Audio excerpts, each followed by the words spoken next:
Hello guys, നന്ദപ്പന് ഏറ്റവും ഇഷ്ടമുള്ളൊരു കറിയാട്ടോ ഞാനിപ്പോൾ ഉണ്ടാക്കാൻ പോകുന്നത്. ഇതെന്ന് വെച്ചാൽ പരിപ്പാണ്.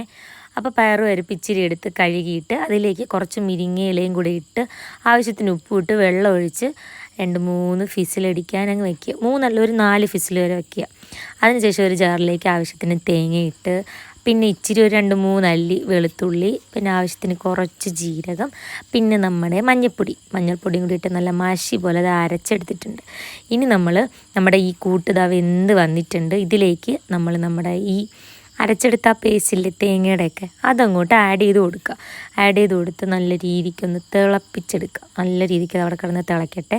അന്നേരം നമുക്ക് ഒരു പാനിലേക്ക് കുറച്ച് വെളിച്ചെണ്ണ ഒഴിച്ചു കൊടുത്ത് കടുകും ഇട്ട് പൊട്ടിച്ചെടുക്കുക. എന്നിട്ട് അതിന് പകരം നമ്മൾ കറിവേപ്പിലേക്ക് പകരം നമ്മൾ മുരിങ്ങയിലയാണ് ഇട്ട് കൊടുക്കുന്നത്. മുരിങ്ങയിലിട്ട് കറിയിലോട്ട് ഇളക്കുക. പിന്നെ നന്ദപ്പന് ചോറ് വിളമ്പി കറി ഒഴിച്ചു കൊടുത്ത് എൻ്റെ നന്ദൂട്ടൻ സ്വർഗ്ഗം മാമ